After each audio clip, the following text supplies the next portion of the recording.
Anyways, we're gonna save that for another time, brother. Sure. Well, so I'll go with our closing thoughts on this before we, but I remember this is back when Ben was still with us, Ben Do.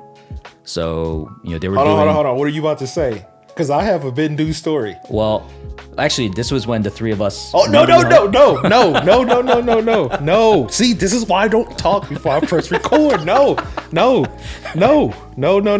Quan. I can't let you do it. All right. I can't let you do it. Dadgummit, you knew my Ben story. See, hold on. I don't know if I know your Ben story. Let me change my notes. I don't know if I know your Ben story. Bro. But this is after we were hanging out, and this is what I wanted to talk about came afterwards, and it wasn't necessarily a Ben thing. So What were you going to talk about? It's Strength Finders. Oh, okay. Right. So in any case, the two of us 30 seconds or less. All right, we went to the marriage affinity group, two single guys. It's like, what is this? Yeah. And then we were doing Strength Finders. What time? And so the way they designed the class was, to try to do Strength Finders and use that as a tool. And so like I did mine. And, generally you can divide the strengths into things that are more people-oriented or task-oriented. I was all task-oriented, like top 5, right? So I went to Pastor Chris. I'm like, does this mean I'm not a people person? He's like, no. That's not how you use this thing. He's like, when you need to engage with people, these are the modes that you use. As many of you know, this fall I'm starting a program, Master's in Industrial and Organizational Psychology, which is essentially the study of the human behavior within the context of an organization, companies. A little bit more nuanced than HR. HR is like a broad term, but this is more like the science behind human behavior. I'm fascinated by science. I love looking at neuroscience videos. What is the word for your eye? Ophthalmology? That's, the medicine. Looking up that type of stuff. I like figuring out, what do orthopedic surgeons know that I don't know? But today we have a guy, one of the smartest people that I know, that I've ever met in my life. He's a scientist in some things that I can't even pronounce. So we get to hear from my boy, Quan, you the guy. But before we get into the nerdy things that I really want to spend more time talking about, and I want to get your opinion on artificial intelligence, but I want to get your opinion on just medicine broad picture and what's happening in the world right now. I want to know, how'd you get to Houston? Where did you grow up? And your journey to ultimately becoming and doing what you're doing now. Sure. So my name's Kwana Yu. I know Rob through church, and we've been doing life together less than 10 years. I don't know the exact numbers. For sure. So kind of trying to put all of that together. Shout out to Ben Do for the introduction. As I was growing up, I just had natural sort of inclinations towards things oriented STEM. So science, technology, engineering, mathematics. Mm-hmm. I don't know why. I have this memory where like in high school, I was like, I'm getting a PhD. I didn't even know what a PhD was. I just had a sense of like, that's what, math was probably the thing I was best at. But it just felt like, oh, I'm good at this. Mm-hmm. But like, yeah, I'm good at it. Whereas like science was, trying to look at the world and having the opportunity to describe how it's working, why things are happening the way they are. That's what really captured and tickled my brain, we'll say. Mm-hmm. Among the three, major sciences that students are exposed to in high school, biology, chemistry, physics. Biology was where I leaned a lot more towards. So going into college, I went into a program called Bioinformatics and Molecular Biology. Jesus. What bioinformatics was then and what it is now is very different. So just thinking about how things are progressing quickly, how things are changing. So I will not say I'm an informatician. I don't, it's very different skill set to what they're doing now. But AI has changed that a bit, and I'll tap into that. After, getting my bachelor's, went to grad school, started working on spinal cord development. So I was really, at the time, stem cells were getting real hot. The ideas of like, how does one cell become like any other cell? And so among the things to work on was, okay, how does the body, how does nature naturally do that? Like we all start out as two cells becoming one. So if anything, we simplify and reduce, but we become a lot more complex in our skeletal muscular structure, our vasculature system, our skin, our brain, nervous system. So what are the programs there? And even among each of those organ systems, there are different subcell types, you could say. So that's what I was really interested in. And I used looking. This was in grad school? Yeah. Bro, you different. This guy is different. Thank you. Quan. So, okay, go ahead. yeah. Sorry. So I used the nervous system as a way to explore that question.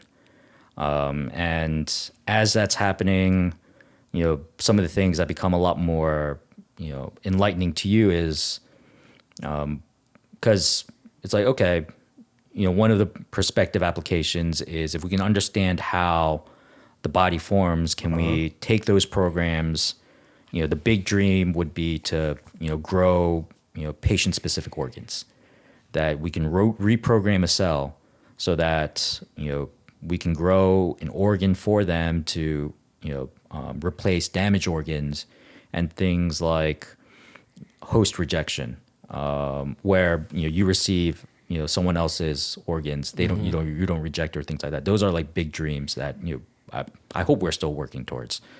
But in any case, as I was finishing grad school, I went to Society for Developmental Biology, one of the bigger conferences for that field. And it was interesting, talking to people who were further ahead. And there was a postdoc there who at the time said something very wise. I don't even remember his name. But he was like, whatever you're studying now, don't study it again. It was a little disheartening, but he was like, no one cares for a one-trick pony. Like, you got to diversify. You got to be able to show the world that you can do different things. Wow. And I was like, you know what? There's truth to that. So, as I'm finishing up grad school, one of the things that was happening in the neuroscience field, at least my perception, was an interest in a type of cells called astrocytes. So by and large, everyone likes to use the illustration of an electrical system to illustrate the brain. Okay, and there's an appropriateness to 100%. That's the only. Yeah. Right. So you have neurons, and that's kind of like your wiring, the copper wiring that you see running through houses. You have oligodendrocytes, and these are support cells that wrap around neurons to help in their communication. So think about the rubber insulation around the copper wire. So you don't have ground faults or shorts. But then everything else in the brain, we think that's what the astrocytes are doing. And so this is in terms of supporting metabolics and energy to the cells, protecting the cell or acting as a barrier or filter between the blood vessels in terms of what gets in, what gets out. There are ways where they act like stem cells in a way where they'll go to a site. And so we know a lot about neurons. We know a lot about oligodendrocytes because we know what they do, and we can just kind of backtrack. But then when you have this one cell type that does like all these other things, it's just like, what are we doing? And so as I was finishing grad school, a lot of the work was coming out to sort of define the tools to be able to investigate that. So I was like, okay, this is the prime time to start looking into that.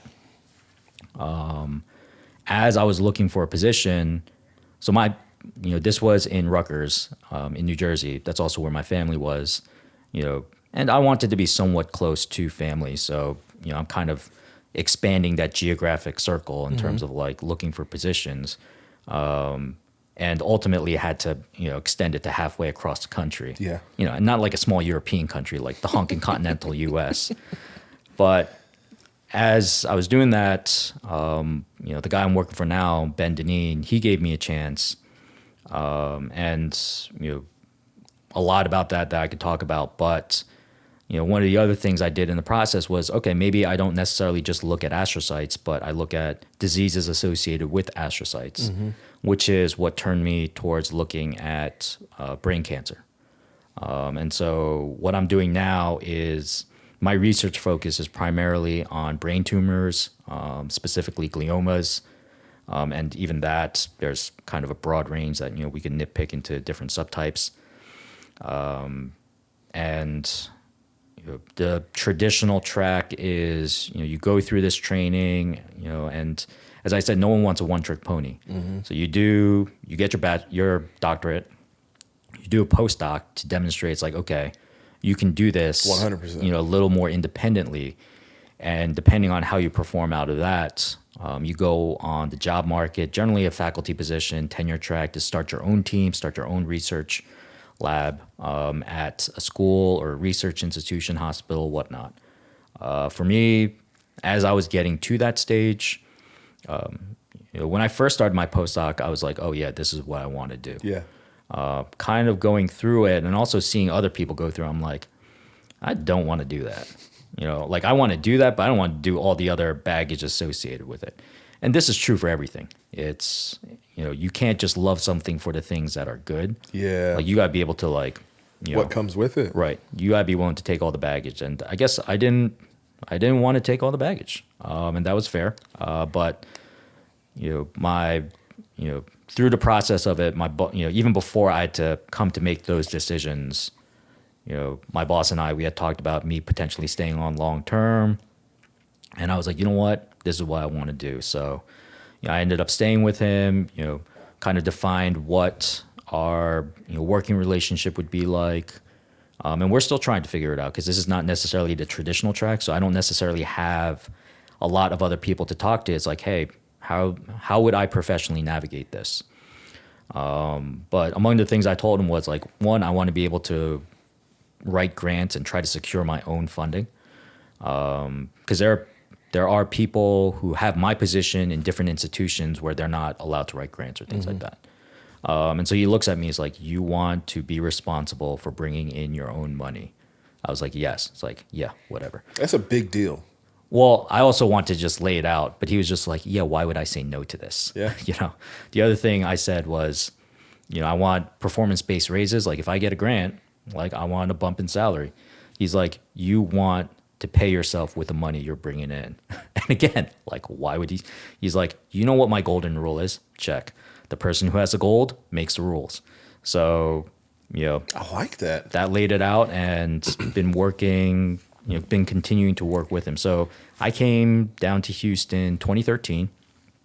April 1st was my first work day. Wow. Was my start day. 2020, I think, is when I transitioned into the assistant faculty position I have now. Assistant professor, non-tenure track. And it's been good. It's like so among sort of the baggage I was talking about was just like non-research stuff. It's like, okay, do I have workspace for my team? I need to buy this piece of equipment. Managing money and personnel and also organizing talks. And, honestly, I would just love to work at a wet bench and just discover new things to share with the world. And when I first joined with him, he was actually still doing some of that. So there was a sense in me, this could be one of the things that kind of helped, transition me into, the mindset I have now. But there was a sense in me, it's like, oh, you can do that. You can run a lab and actually still be doing some bench work. A couple years into my postdoc, he had to stop. Like the team was just growing to the point where he had to focus his efforts on bringing in grants, making sure that we had all the resources to do the work that we needed to do. I was like, I don't want to be stuck in an office reading and writing all day. And not to say like that's not good work. But it's just not what you want to do. And like maybe there'll be a day where it's like, Grandpa, it's not safe. You can't be driving anymore. It's like, all right, fine. Opportunity to sort of transition into that. We'll explore it then. But, I might not be as young as I once was, but I can still do some of the stuff. For sure. So. How much time do you spend in a lab? All day. So how much time do you spend doing like the grants, the team, the budgets? So it's more seasonal. It's even when I'm doing grants, there's generally some stuff going on in the background where like maybe an hour or two a day I might be able to get out of it.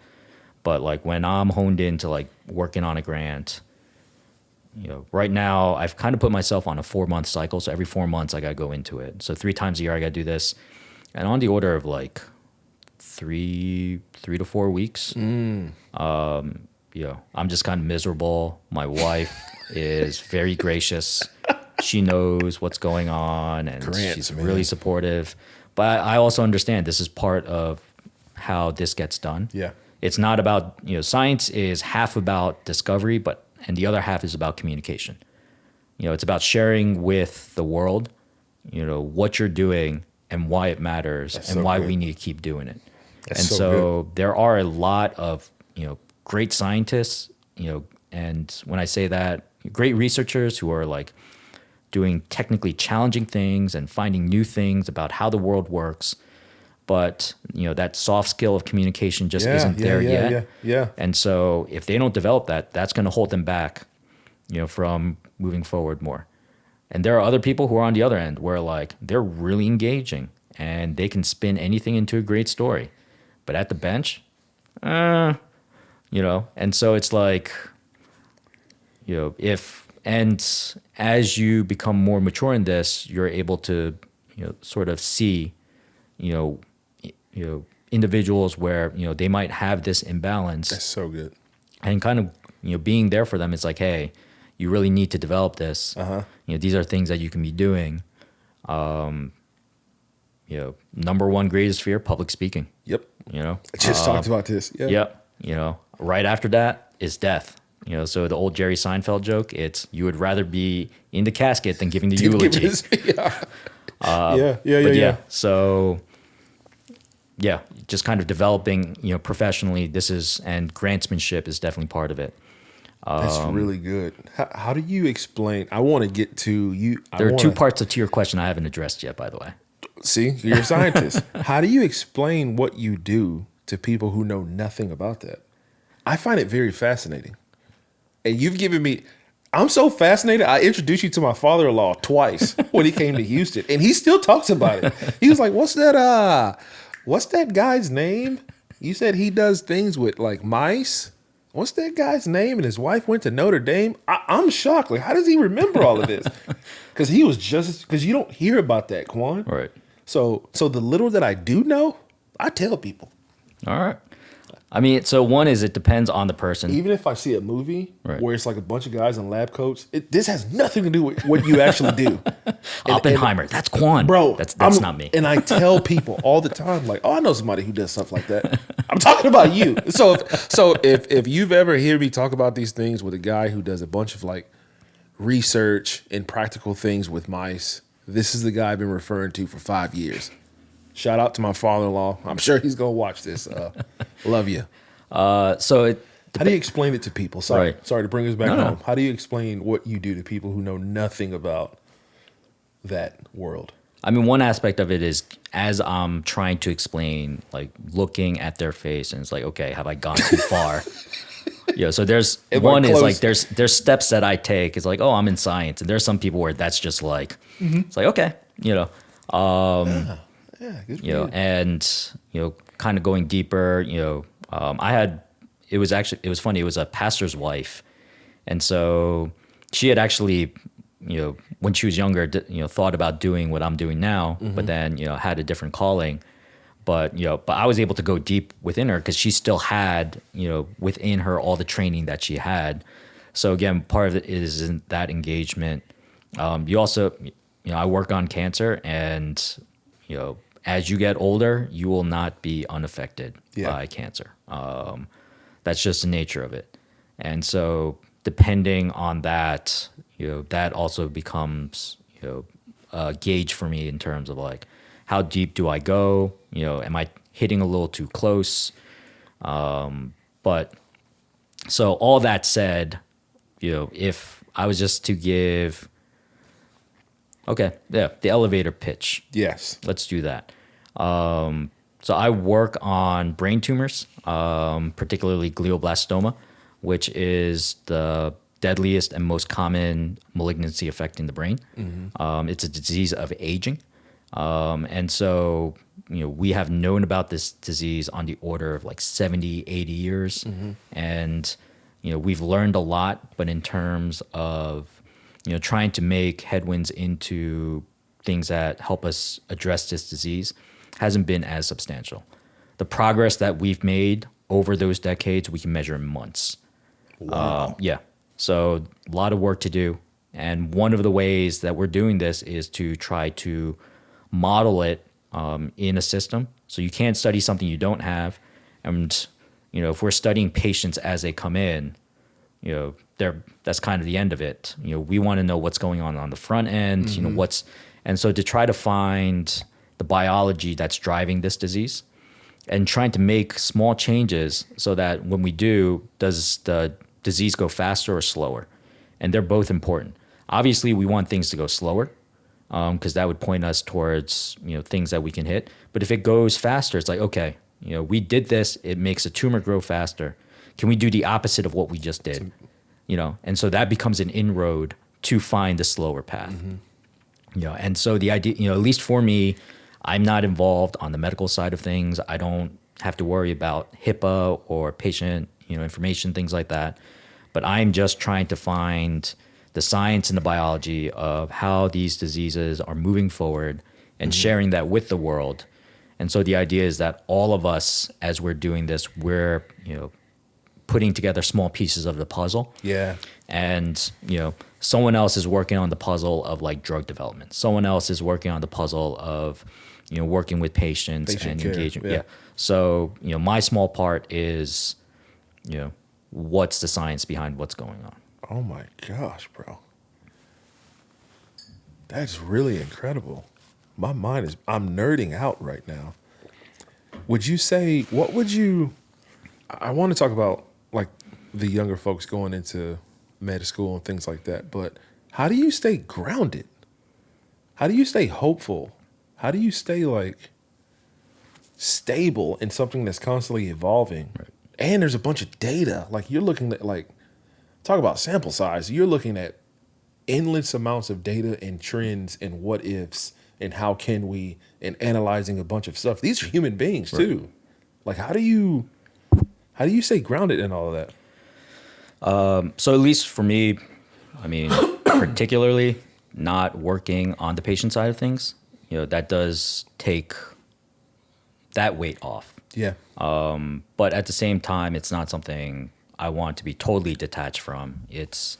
This can't be just a pursuit of, information and knowledge. Like there has to be meaning behind it. And so, I remember one time, so there was one project that I was working on where we were receiving samples, immediately after surgery, and, processing them and working with, the neurosurgeon and their team. And, there was a bit, in those moments, you're just kind of there waiting for the sample. Surgery is going to take as long as it takes. Yeah. So, those days I would get a text in the morning. It's like, hey, I got surgery today. It's like, okay, work on everything that I can that day, try to get it done, leave myself this window. And sometimes I show up and sample's ready. Sometimes I show up and I'm waiting for like an hour. So that's just the nature of it. It's, again, like first priority is the patient and however long it takes, it takes. This particular time, it was taking a little longer. And so, I decided it's like, oh, wait, I'll go to the waiting room. Okay. And as I'm there, people see me with this like styrofoam box and like, I'm never doing this again. But someone was like, oh, kind of got into conversation. Ultimately, I was talking to the person and their family member. Yeah, their tumor was what I was going to take. And like on that moment, I had to, again, like we talked about like sharing what I do with other people. Yeah. I had to go into a different mode of like how I was going to be speaking about the things I was doing, to, be sensitive to the dignity of, what we received and what we're working on. And not to say like that's something that's ever lost, but that's not necessarily at the forefront. But in any case, you talk about staying grounded, and one is realizing, the picture is big. The picture is big, and is there opportunity? Is there a chance that you might be working on something that someone else might be working on? Yeah, but the picture is so big that even if the term is scooped, so let's say someone publishes something before you do on your research topic. I mean, the most resilient of us, among the things is just to get back in there, push and grind.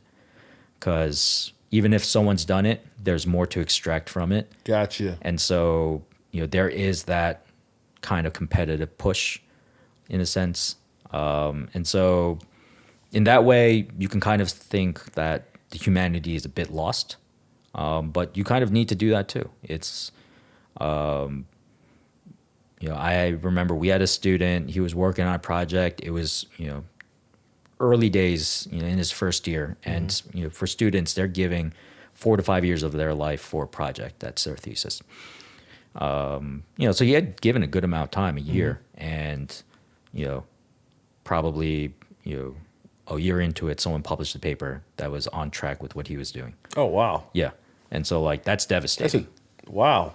And when you're that young and you don't have as big of a vision moving forward, or even a vision to look back on, like things that you've done, it could just break you. Yeah. And so, he went through, appropriately, just kind of like, this sucks, career's over, whatever, things like that. But then it was just like, hey, there's a lot more you can do. So get on up.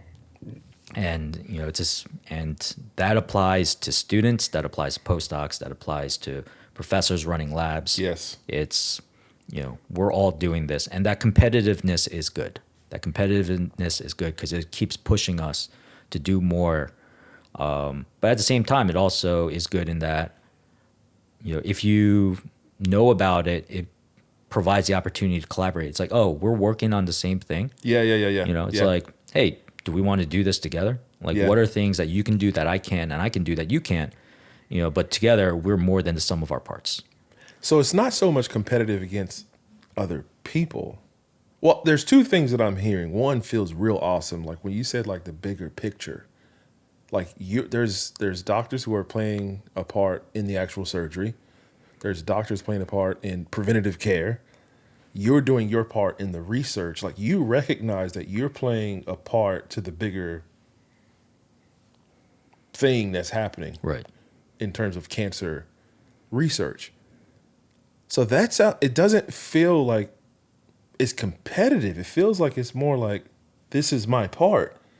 You go do your part, and we're all collectively going to make this better over time. And like talking about like, we can get done in 3-4 months what used to take decades. Right. So maybe I'm just pulling this out now, but let me think about it like this. So in sports, you have a league. Yes. Everyone's going for the championship. Everyone's trying to be rank 1 at the end of that season. Uh-huh. Okay. And so there's some competition within the team where it's like, okay, who's going to be the starter? But at the same time, like at practice, you guys are working together. It's like, hey, let me help you out. Let me help develop you, but you might not necessarily extend that same courtesy to the opposing team. Got you. Where it's just like, they have this weakness. Like we're going to take advantage of it so that we can win. Got you. And so there's, but, maybe this is where the metaphor might break down. There's the idea of like the all-stars or the Olympic team where like someone who used to be your competitor, they're actually on your team now. Yeah, for sure. You guys are, going for something, so there is a need Even to bigger. right, to break down. And that's where, collaborations can be, where it's like you had 2 teams that were going for the same thing, against each other. And then now they're coming together to go for something bigger. And so instead of competing against each other to be rank 1 at both like one tier and the tier above it, you two are going to come together so that you can hit number 1 in that higher tier. But even if you're competing against each other, you both are in the same fight against cancer. Yeah. So even from the organization standpoint, that you want to be the number 1 provider for helping people with blank, and they want to be the new number 1, you both are trying to help people, is the underlying thing that I'm hearing. I would say the game is so big I mean, not that, Yeah, we're not people we're fighting not, cancer is a game. We're not calling that a game. But, within this We're talking about metaphor, science. Yes. you know, the game is so big that it's not just one league. So like, Got you. yeah. So like, even if you think it's Got like, you. oh, That totally this makes is sense. lost. It's like, okay, I mean, I'm from New Jersey. It's like Rutgers moving from, the Big East to, Big Ten, whatever they moved to. I do not get it. I was just like, why? It's like women's basketball was your best program. It almost went Pac-12. And then it was Pac-10. like, Big East is the most competitive, Yeah. conference for women's basketball is anyway. Yeah, I totally agree. What do you think about what's happening with AI? Okay. It's interesting. And how is that affecting what you guys are doing? Right. And so kind of going back to what you said, there's a lot of information, a lot of data. In many ways, we've been using different rudimentary artificial intelligence tools for a while.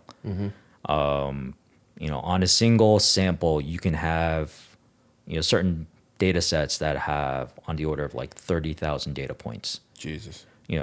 And if you're comparing hundreds and thousands of samples, each with on the order of 30,000 samples, or 30,000 data points, you're not going to be able to. So we've been using these programs to be like, hey, find patterns in an unbiased way, find patterns. And, we can reduce down that 30,000 to on the order of 1,000 or hundreds. And then, figure out, it's like, okay, among these, are there things that are actionable, pursuable, that we can discover interesting biology about? So in that sense, yeah, we've been doing it and we're trying to do this better, adding different kinds of data, and so that increases the number of data points that, from that initial, standard that I mentioned, with respect to, maybe things that are more relatable to the common public, things like large language models, ChatGPT. There's really nothing there. If you go into ChatGPT, say, hey, give me an explanation of, how the brain works, whatever, things like that, you might find, I would say, probably at the college textbook level. And if you're needing to do that, as a grad student, you should be able to figure that out in like on the order of hours. Like I don't necessarily know the full intricacies of of the cardiac system, but if this was something that I was going into, I would say for me to get at like a college level understanding of it, probably a couple hours a day, like is what it should be taking me. Like that's what this training, and it doesn't mean I know everything, but it gives me a sense of like, okay, I have a sense of it, and given the things I'm interested in, the questions I'm trying to answer, I've done enough to move forward. But I feel like you know a lot about the cardiac system, Quan. Thank you. Geniuses take things out of proportion here. Probably. I think you know a lot. I'm just saying, not to cut you off, but I think. Thank you. I'm just saying. Let's just be honest here, Quan. Love the humility. What to really sort of get a sense of like, okay, developing a project and doing meaningful research. Yeah. You have to know what's going on in the last 2 years, or in terms of what's published. I mean, quite frankly, you need to know what's going on now and what might be coming out in the next year. And that happens more through like building relationships, going to conferences, listening to people talk, sharing things that they haven't published yet, but they're just on the cusp of coming out. And AI is not there to sort of organize all that information and share it. And I think there's something good about that. Yeah. Something good about slowing us down and being, very thoughtful about what's come out and looking at it very critically, and understanding its relevance to the things that we're doing. Yesterday, a story came out where there was a paper from like 15 years ago where they retracted it. And one of my minimal understanding of what happened was, among the things is that the study couldn't be reproduced. And looking back on it, there wasn't as much care and rigor with the samples that there could have been. This is outside my specific field, so I didn't, I got other things to do. I'm not going to read a 15-year-old paper that, that just got retracted, so it doesn't matter. But, at that time, it went through a peer review process, and at that time, it met the standards of the experts of the field. So there's a bit of tension where it's like, 15 years now after, it doesn't mean as much. But at the time, it was considered hitting the gold standards of what, and so, is it appropriate to pull it out? I don't know. It's, but, kind of that idea of slowing down. And I don't want to, give the impression that, things that have come out, if we give it a decade or two, it's like, oh, this is all hogwash, it's all BS. It's like, no, I think the key is, what was important from my understanding of the analysis was that people went back and looked at the techniques that they were using and the data that they published, and they were able to understand why there were faults and where there were faults. Maybe they were, I hope they were practicing research at the highest standards at the time. But we have better tools, better standards, and so we're able to find out things in greater detail and greater resolution and definition. So, with respect, kind of getting back to what you said, artificial intelligence, AI, I think there are ways where it's amazing. Google has been doing a lot. Yes. AlphaFold, AlphaMistSense, these tools to model what we think might be happening at the molecular level. What I'll say, though, is it just gives us an inroad to, it's like, okay, it doesn't solve everything. I think a lot of stories that I hear, it makes it feel like it's solved it.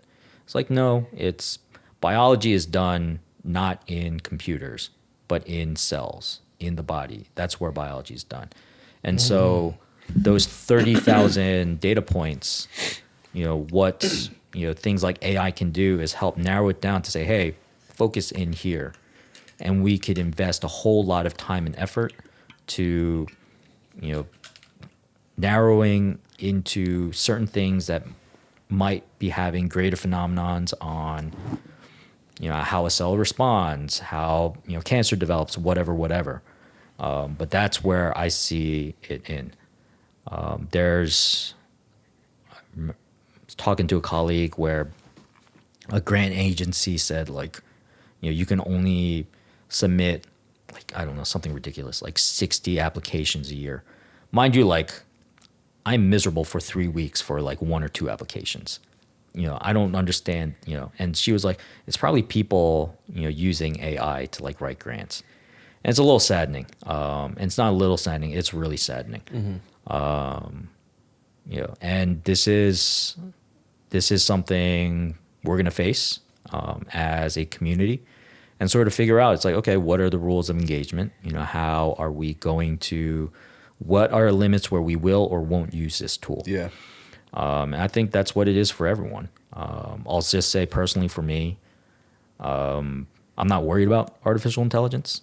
I think it's a tool that can be used where we can, push harder and go further than we used to.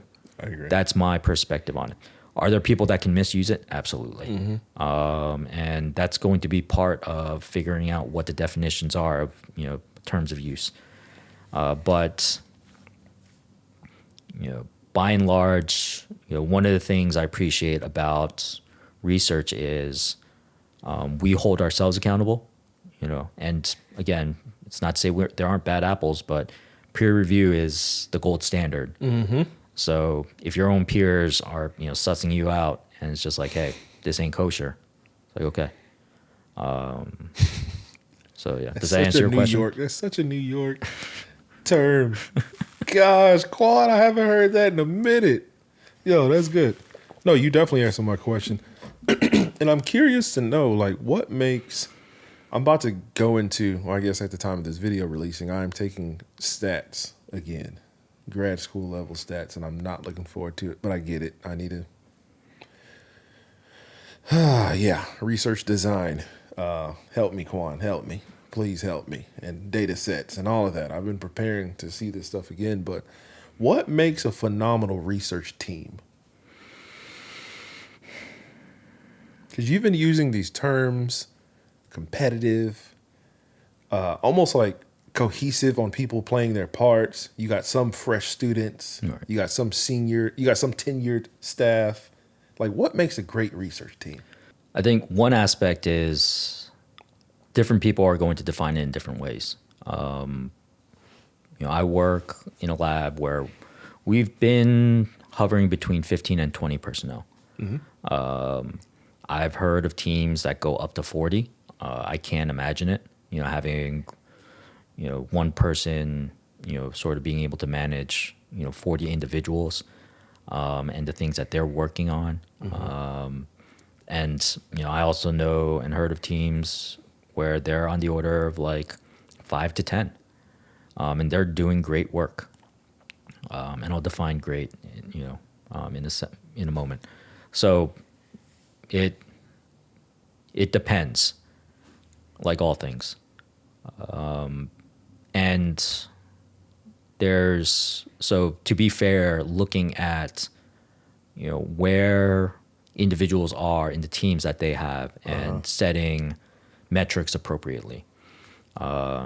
If you're, in a research institute that has a lot of tools available to you, the bar's going to be set a lot higher. If you're at a smaller state school where, their focus is maybe not necessarily on these kinds of things, then okay, let's be real with it. Judging candidates. Let's say we have a student that comes from, I don't know, they come from a graduate program that's affiliated with local hospitals, so they have a lot more clinical information and potential for clinical interactions, and the program, it's in a relatively wealthier part of the country, so there's a lot more resources being pumped into it compared to a candidate, a student who's they went to a state school that's not as densely populated, that doesn't necessarily have a big hospital program around it. It just fits the local needs. It's like, you have to measure them appropriately. And so in terms of teams and personnels, that caveat is there. I'll say, one is, using the standard of, peer review.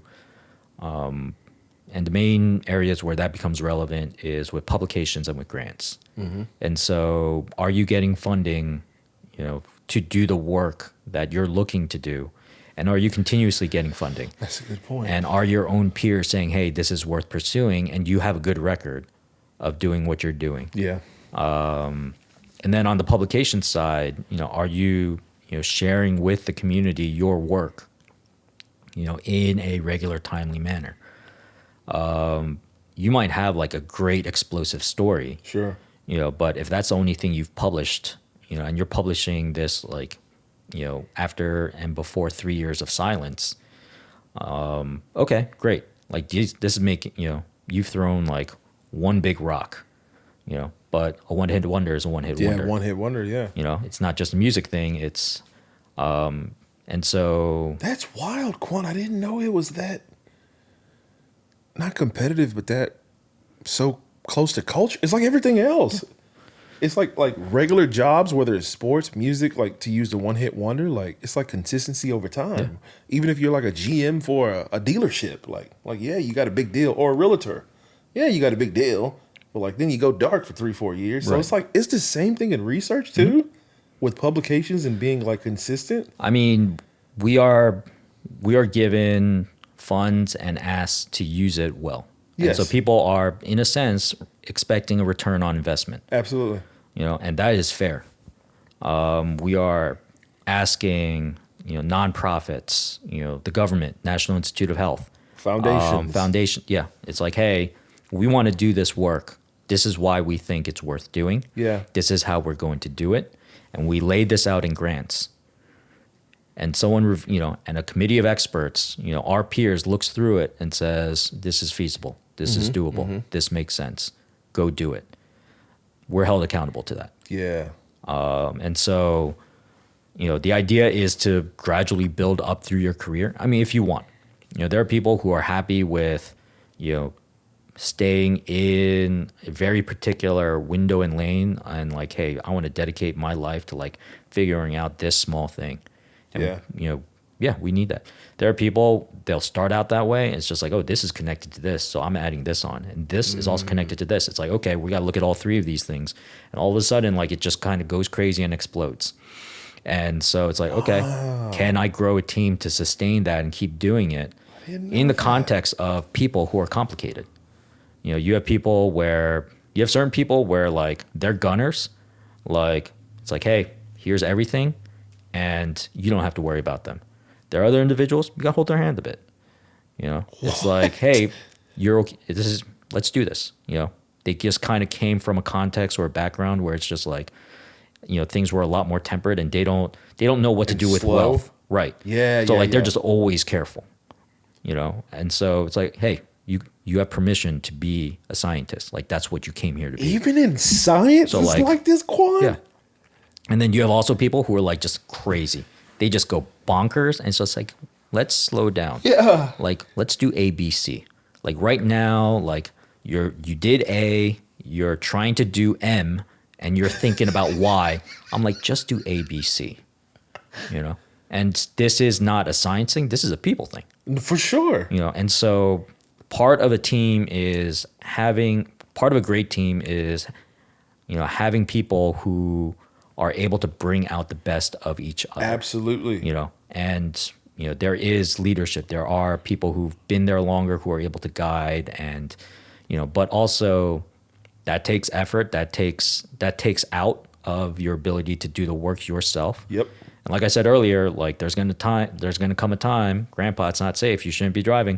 It's like, okay, like what am I passing on to those around me? Sure. For us to be able to sustain, and not just us as a team, but as a community, so that, as much as I'm standing on the shoulder of giants, I'm privileged enough that someone else is willing to stand on my shoulders moving forward. Bro, that's amazing. And I want to talk about the next generation now. Last two questions and I'll land the plane, because I'm so fascinated. A part of me going back to school and kind of pivoting my career from working in ADHD, neurodiverse minds, and my nonprofit, close the door on that, is I'm so curious about people. But number two, like consulting with workplace culture type stuff, like different people. How do you make this work for the betterment of the organization? Right. So how do we get people to, and this is a new idea still, to love what they do, or at least enjoy it to some degree, Right. that they're fully engaged at work versus like, oh, like I hate it here. Right. Like, I'm not saying you have to fall in love with what you do,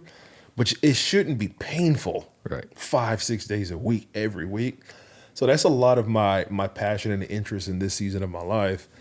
But I'm fascinated that, like, and you're not going to say this, so I'm going to brag on you. The intellectual capacity that it takes to work on some of these things you're working on, I'm not saying you got to be a genius. And I'm not saying it's just all, nature, nurture, like, oh, I was just born this smart. I get it. It takes a lot of hard work and focus, and it takes a lot of talent. But these are some of the smartest people in the world, Quan, that's on your team. You can't say it, so I'm going to say it. So to hear, like, you manage the same tensions as someone who is leading a group of realtors. You got the guy who's like, A, B, C, D, E, jumping around, because I'm just trying to do stuff. And you got the thoroughbreds where you just give them the task and you just get out of their way. Then you have people who are a little bit more timid. This is new, but you see their potential too, to like, hey man, you just need a little encouragement. It's wild to hear this from some of the smartest people in our world. Right. It takes intellectual capacity and like rigor to be able to continue to do these things every day. Nothing to you. It's normal. It's just another day in paradise, baby. But for me to hear that, to go over with a phone box after someone just had surgery, and to know that you have a team that can't wait to dive into some of this stuff, motivated by all sorts of things. Have a nice day. But like the complexity of that alone is wild to me. And you still have different personality types. You may have even like a little office drama where someone didn't call in on time, blah, blah, blah, blah, blah, whatever. Right. But to learn like, man, every organization has its unique challenges when it comes to personnel. And a part of the goal of any leader is like, how do I build and grow the best team to put out the best product for what we're trying to solve, like the solution ultimately. So hearing you talk about this, and I'm trying not to nerd out for the sake of moving on for time, but like that's crazy, bro. Like it's the same issues. Like it's, even if we all worked at NASA, people are people. Yeah. Even if we all worked at like if we were all fishermen, people are people. But I think because what you do is just fascinating to me because I'm not there, I just feel like that would never happen. I do, and I know that sounds dumb to say, but I just don't. I admire people so much that I just forget that they're human, which is me. That's a problem that I do. But golly, but I want to ask you this: for the people who are watching, who are in pre-med or undergrad, let's just say, and they're thinking about pursuing what you ultimately do right now, what would you tell them? What advice would you give them about some of this? Sure. I would say take the pragmatic approach. I think you're not going to know until you try. Yeah. And so, if you're interested in a career that is research focused, find opportunities to do pretty long term. I know, summers would probably be the easiest thing, but generally those kinds of opportunities are catered towards things that will result in success. Like things where like we have a lot of groundwork in place where we know this is going to work, and it's just like, hey, I think, if this is for you, it's okay. Even after it sucks and it fails and nothing goes right, are you still coming in the next day to do it all over again? And for that, you need that long-term exposure. For sure. And it doesn't mean that you have to do 40-hour weeks in a lab. But, would you, and not everyone might give you this opportunity, but are you willing to dedicate, it's like 2 hours a day? And like, yeah, I get it. That's a lot of time. Mm-hmm. Close to, I guess, 500 hours. You could say 2 hours, 10, yeah, whatever. The fact that he knew that tells you everything you need to know. 2, 10, 40, 12, 5. Yeah. 500 hours in a year, spread across to, and you get to see what that kind of work environment is like on a regular basis. And your regularity will make the people in your team more comfortable around you because like if you're just like the kid that comes in every once in a while, whatever, let's just give him easy things to do that anyone can do. So at least they're contributing, but if you're there regularly, and like maybe you start out at 2 hours sessions and you're just like, oh, this is just fun, and like you have your own initiative, like you're getting into it. Yeah. And like you're doing it more and more. And, the person you're working for is going to see that. It's like, and then also hopefully they are of a personality where you can, through the course of this is like, hey, I have questions just about life and career. Would you make the time for me? Could you share your experiences? What are things that I could be doing to set myself up? Or, am I not meeting the bar? That's like, good. what are other things that I could be doing that would give me more real sense of what this life is? Gotcha. And so I know this would probably be easier for those who are more in the biological sciences, in pre-med programs, things like that. The biology classes that you're in, just with respect to like med students, I know at least with Baylor, there are competitive programs where, they'll fund you for a gap year to do research.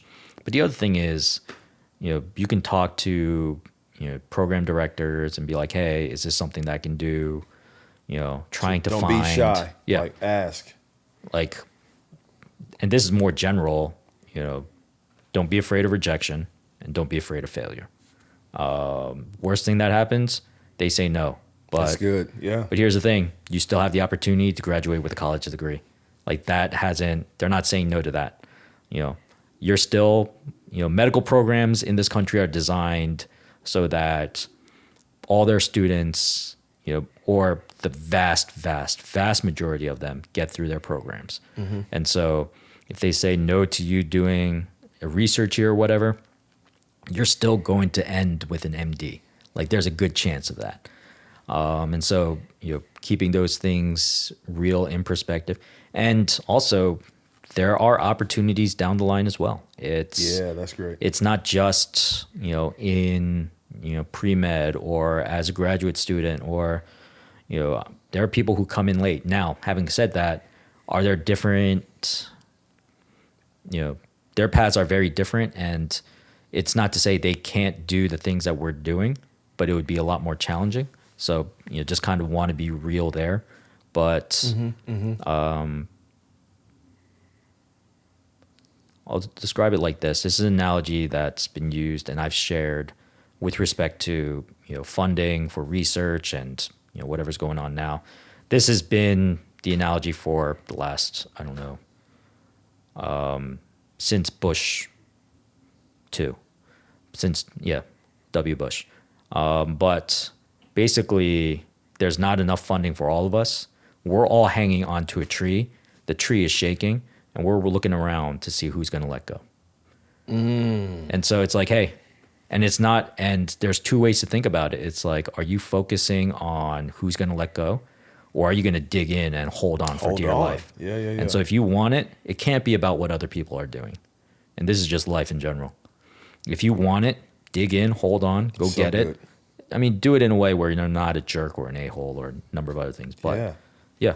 So That's so good. You answered my next question too already now. So I got a new one that I just made up and that I'm really curious for your answer. Is there a different expectation for the 21, 22, 23-year-olds right now, the med students?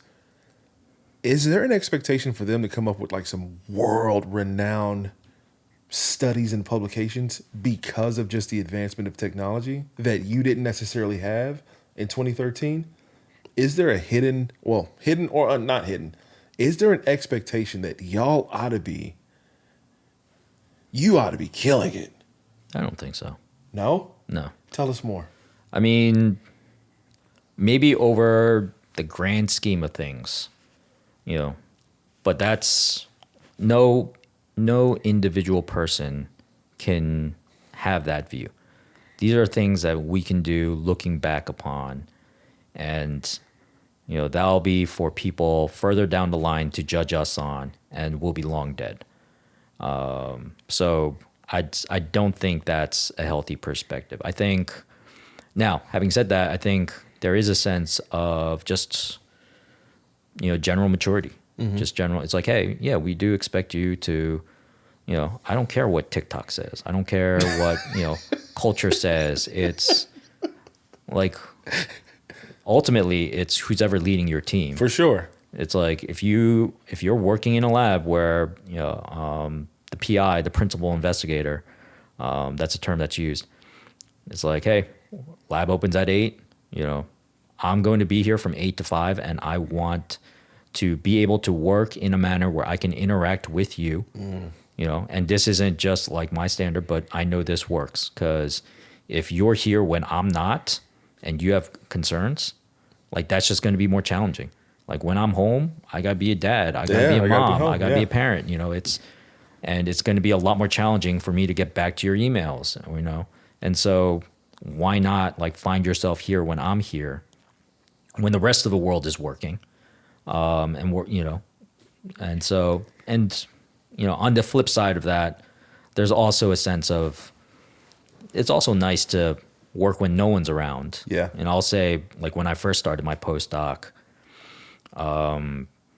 you know, I had a project where I was using like 3 or 4 different pieces of equipment and just trying to coordinate around with the rest of my team. It was challenging. And so one of the ways to do it is when no one's around. And so I knew it was a season, but, I think back on it and there's a part of me that misses this and loves this, but I'm glad I have no intention of ever going back. But, get in at 8, push, leave at 5, go home, eat dinner, get back at 7, go till 5 in the morning. Jesus Christ. Get back home, wash up, get back in at 8. 8. Yeah, and let's do rock it and all roll over again. Yeah. And so like I'm not looking forward to ever doing that again, but there's part of me that misses that. It's just, where Man, that grind, man. Just and I think everyone should have that kind of season in life where you're so dedicated to one thing. Maybe you don't have to do it the way I did it, but you're so utterly focused that the truth of you and the joy of you just comes out. Bro, I agree. And this is going to be controversial, this Sure. part right here. But I agree, especially when I'm like meeting with men and some of these young or just graduated guys, undergrad. I'm like, throw your whole self at it. Not just your career. Like, bro, join a group.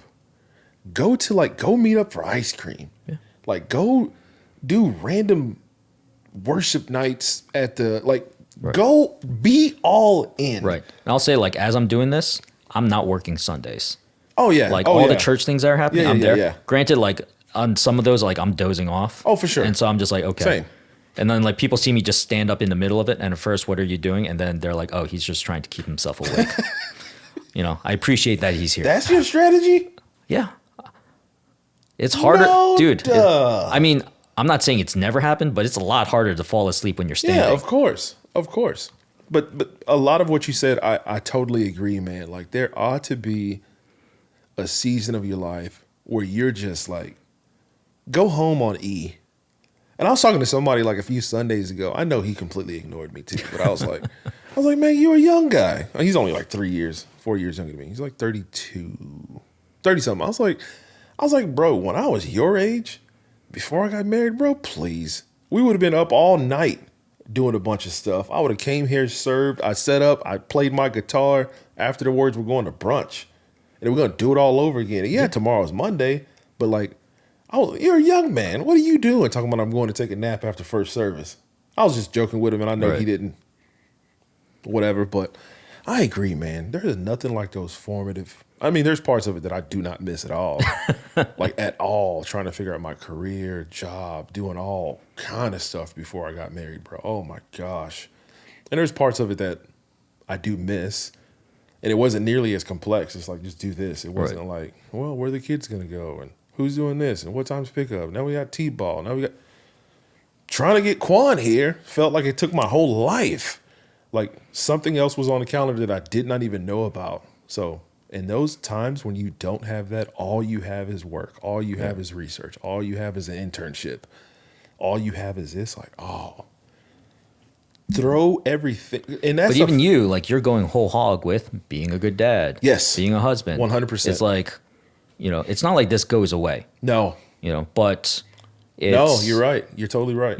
But, like, I mean, let's bring faith into this. Like, God's put you on this earth for a purpose. Part of that purpose is the job that you've been given. Absolutely. Part of that is your occupation. Work is not evil, okay? God put man to work before Genesis 3. Absolutely. Okay? Work is a pre-lapsarian concept, if we want to get theological about it. Like, there's dignity in that. Yes. And so, there's no, what was the other thing? So one of the things I'll say to, just young people in general, and like, I'll say this first way, and then they start freaking out, and then it's just like, you got to explain it, and like, it's, calms them down a bit. But like, I just look at them, it's like, what's your 2, 5, 10-year plan? Plain and simple. They're just like, oh my God, I haven't set it out. And, it's like, relax. Yeah. It's like, what are your long-term goals? your midterm goals and your short-term goals. And chances are each one's going to track into the other. You know, like if you want to be a doctor in 2 years, you know, so let's say this is a high school student, they want to be a doctor, you know, their 10-year plan is to be in or be graduating med school. Okay. Well, their 5-year plan should be like, okay, what's going to help me get into a good med program? Okay. In that 5-year plan is like, what school am I going to attend? What programs I'm going to attend? Like, what are there summer programs I'm going to be interested in? So on and so forth. It's like, okay, well, you want to get into these level schools. Like they're going to expect you to perform a certain way in high school. And that's all it is. And then it's just like, okay, like regularly refining it. It's just like, and here's the thing, your 10-year plan, like something happens to it, you got like 3 years to like figure it out. You know, your 5-year plan goes like, you know, wonky, whatever, you know, 2 years at max. Your 2-year plan gets wrecked. And like that's happened to me. Yeah. You know, you got 3 months, 6 months maybe to like get things back in order. Yeah. But like having those kinds of visions like gives you a sense of like, hey, let's not trip on what's directly in front of me. Sure. You know, but also let's be mindful that like I'm not walking to a broken bridge. Like there's something there for me to walk over. Absolutely. You know, and so, you know, my challenge, and this isn't just for young people, but even as you get older, it's like, hey, 100%. You know, what's a 2, 5, 10? Yeah. And it's a small, easy tool. Absolutely. What is your vision? Quan, 2 questions. I got tired of asking this question, but I'm curious about your answer. Shoot. Overrated or underrated? Getting 8 hours of sleep each night. Overrated. I knew it. Tell us why. I mean, well, I knew he was gonna say that. this is me. I just the way I grew up, and I don't say this, Excuse me. you know, to speak poorly of, you know, my parents, you know, the culture around me, things like that, but just that like work hard ethic. But yeah, I just didn't develop, you know, biologically in a manner. Maybe it would be a little healthier in other ways, but I can also say like there are days where like I sleep a lot more than I usually do, and I don't feel rested and better. Right. And so for me, it is overrated, and it is something that you can learn over time. But also, you know, gives me the chance to, you know, be able to do more, not just do more for the sake of doing more, but some of that doing is actually refreshing to me. Absolutely. I'll say being exhausted is a gift. You know, when you're exhausted by doing good things. You know, it's My kind of guy right here. you know, I work in an environment where like things have to be clean and sterile, and like I'm wearing gloves and constantly washing my hands, and like, yeah. And like some of the stuff that I have to, you know, touch is just disgusting. It's like, you know, brain tissue, you know. So yeah, I want to be clean. I don't want to bring any of that home. Like on weekends, honestly, I love mowing the lawn. Yeah. You know, I'm gonna go back and like work on this drain in our bathroom that's, you know, not flowing right, and you know, it's, you know, do I know what I'm doing? Am I a plumber? No. Yeah. But you know, I hopefully can figure it out rather than pay someone else to do something I could have done. Sure. And so yeah, it's and then, you know, just taking the opportunity to learn as much as I can about the world, about how God created the world, and you know, that also puts into greater perspective and gives me calling and vision to, you know, live out, you know, whatever I've been called out to, you know. But it's funny these days, like, you know, that word authentic. It's like, okay, like, what does that even mean? Like, be real with me, because I think for most people it means being emotional. Like, just say emotional. But are you saying emotions are authenticity? Like, no. You know, like, you gotta know ground truth. Like, what are you supposed to be authentic to before you're authentic? Yeah. And for me, that's, you know, in the downtime that I do have, like, those are things that I'm exploring. Those are things that, you know, I want to, you know, have a greater sense of, to sort of push me forward into, oh, okay, there is something bigger and greater you know, that we've all been called to, not sure. necessarily me. For sure. And again, like I am privileged in that what I do, you know, doesn't physically require me to like 8 hours. Yeah. Maybe you do, or maybe you're built with a particular constitution and it's like, hey, but for me, you know, if I'm getting, you know, again, like I've had days where I've woken up, I'm like, I've slept too long. I just have a headache. I'm like, this did not feel resting. Jeez. Ladies and gentlemen, Dr. Kwana, you, my guy. Thank you, Rob. Thank you for coming on, bro. My pleasure. You killed it. Bro, full octane Quan. Go throw yourself 8 to 5. Then I go take a shower. I get back and I'm going from 7 to 5. Take a little nap and I'm back at the office at 8. Mind you, Quan, bro. so there are weeks